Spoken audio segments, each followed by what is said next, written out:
దర్యాప్తులో భాగంగా కవిత గారిని కూడా ఈరోజు మరి ఇన్వెస్టిగేషన్ విచారణ నిమిత్తం వస్తే సహకరించకుండా అనేక రోజులుగా ఇబ్బంది పెట్టి చివరికి రోజు అరెస్ట్ కావడం జరిగింది. కాబట్టి తెలంగాణ ప్రజానీకమా భారతీయ జనతా పార్టీకి ఈ కేసులో ఎక్కడ కూడా ఏ రకమైనటువంటి వ్యక్తిగతమైనటువంటి కక్ష సాధింపనేటువంటిది లేదు. కాబట్టి దీనిపైన చట్టం తన పని చేసుకుంటుంది. Law will take it own course. ఇది బీజేపీకి సంబంధం లేని అంశము. ఈడీ ఇండిపెండెంట్ ఇన్వెస్టిగేషన్ ఏజెన్సీ, దానికి అన్ని రకాల హక్కులు ఉన్నాయి. వాళ్ళకున్నటువంటి చట్ట పరిధిలోనే ఈడీ దర్యాప్తు చేస్తా ఉంది. ఇది liquor case, beer brandy case, Delhi ప్రభుత్వానికి కేసు, ఢిల్లీలో జరిగినటువంటి అక్రమాల కేసు. కాబట్టి ఆ దిశలోనే ఈ దర్యాప్తు జరుగుతూ ఉంది. బీఆర్ఎస్ పార్టీ, కాంగ్రెస్ పార్టీ ఇద్దరు దీని మీద తప్పుడు ప్రచారం చేసే ప్రయత్నం చేస్తా ఉన్నారు. చాలా మా కాంగ్రెస్ పార్టీ మధ్యాహ్నం మళ్ళీ కాంగ్రెస్ విషయంలో మాట్లాడతాను. కాంగ్రెస్ పార్టీ అధికారంలోకి వచ్చినటువంటి ఈ 100 రోజుల్లో మేము 6 గ్యారెంటీలు అమలు చేస్తాము, అవినీతిపైన చర్యలు తీసుకుంటాము. ఒక్క కేసు కూడా రిజిస్ట్రేషన్ చేయలేదు ఇంతవరకు. అవినీతి కుంభకోణాలకు సంబంధించి ఒక్క కేసు కూడా చేయలేదు.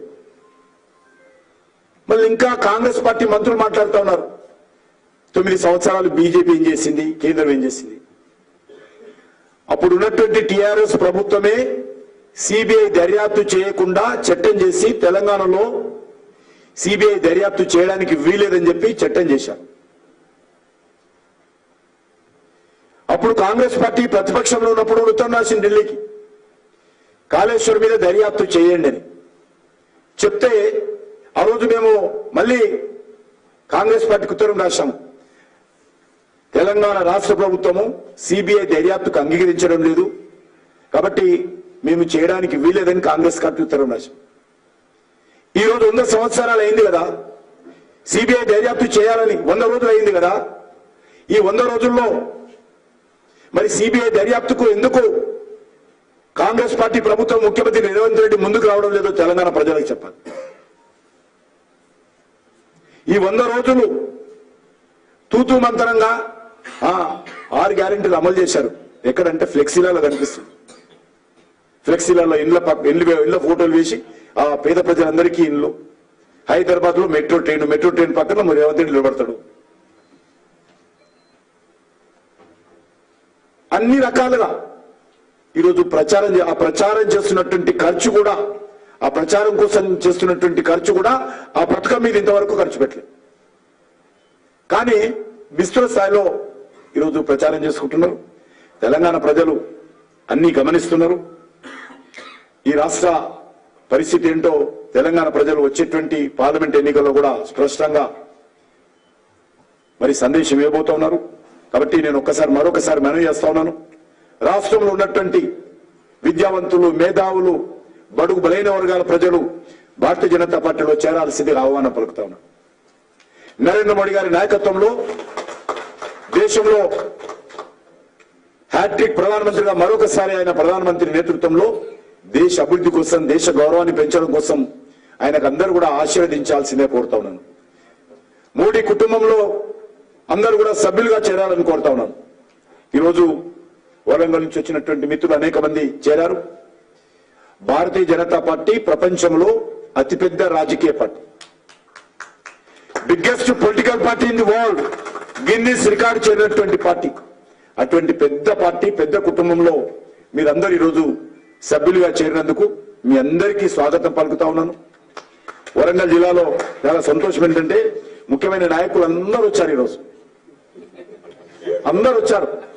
అన్ని జిల్లాల అధ్యక్షులు, పోటీ చేసిన అభ్యర్థులు, రాష్ట్ర నాయకులు, జిల్లా నాయకులు అందరూ కూడా వచ్చారు. కాబట్టి వాళ్ళందరూ కూడా పేరు పేరున మరి తెలియజేస్తూ రానున్నటువంటి ఎన్నికల్లో వరంగల్ కానీ, మహబూబాబాద్ కానీ, లేక తెలంగాణ ఉన్నటువంటి 17 సీట్లు కానీ మనందరము ఐక్యమత్యంగా కలిసికట్టుగా వచ్చేటువంటి ఈ 2 నెలల పాటు ఎండలను లెక్క చేయకుండా దేశం కోసం పనిచేద్దాము. ఈ ఎన్నికలు మరి దేశం కోసం జరుగుతున్నటువంటి ఎన్నికలు. ఈ ఎన్నికలు నరేంద్ర మోడీ గారి చుట్టూ జరుగుతున్నటువంటి ఎన్నికలు. కాబట్టి ఎన్నికల్లో భారతీయ జనతా పార్టీని బలపరచాల్సిందిగా, నరేంద్ర మోడీ గారిని ఆశీర్వదించాల్సిందిగా మరి ఈ సందర్భంగా కోరుతా ఉన్నాను. మనకు తెలుసు వరంగల్ 1984లో జగ్గారెడ్డి గారు గెలిచారు. మళ్ళీ వరంగల్ కానీ లేకపోతే మహబూబాద్ కానీ లేక కరీంనగర్ ఇవన్నీ కూడా మళ్ళీ ఈసారి గెలవాల్సినటువంటి అవసరం ఉంది. కాబట్టి ఈ పార్లమెంట్ సీట్లన్నీ కూడా గెలవాలి. 17కు 17 సీట్లు గెలవాలి. హైదరాబాద్ సీటు కూడా మజ్లిస్ పార్టీని ఓడించి బీజేపీ గెలవాలి. అసదుద్దీన్ ఓవైసీని ఓడించి గెలవాలి. కాబట్టి ఒక మంచి వాతావరణము ఈ రోజు ఉన్నది. ప్రజలందరూ కూడా ఒక సానుకూలమైనటువంటి పద్ధతిలో భారతీయ జనతా పార్టీ కోసం ఈరోజు దేశంలోనే కాదు తెలంగాణలో కూడా ఆలోచన చేస్తున్నారు. దీనికోసం మనందరం కూడా అంకిత భావంతో కష్టపడి పనిచేయాలని చెప్పి కోరుకుంటూ, రమేష్ గారి నేతృత్వంలో వచ్చే పార్లమెంట్ ఎన్నికల్లో బీజేపీ విజయం కోసము రమేష్ గారు కానీ మిగతా కార్యకర్తలందరూ కూడా కష్టపడి పనిచేయాల్సిందిగా కోరుకుంటూ సెలవు తీసుకుంటున్నాను. ధన్యవాదాలు. నేను ఒకసారి ఫిరే ఇక్ బార్ అంటే మోడీ సర్కార్, ఫిరే ఇక్ బార్, ఫిరే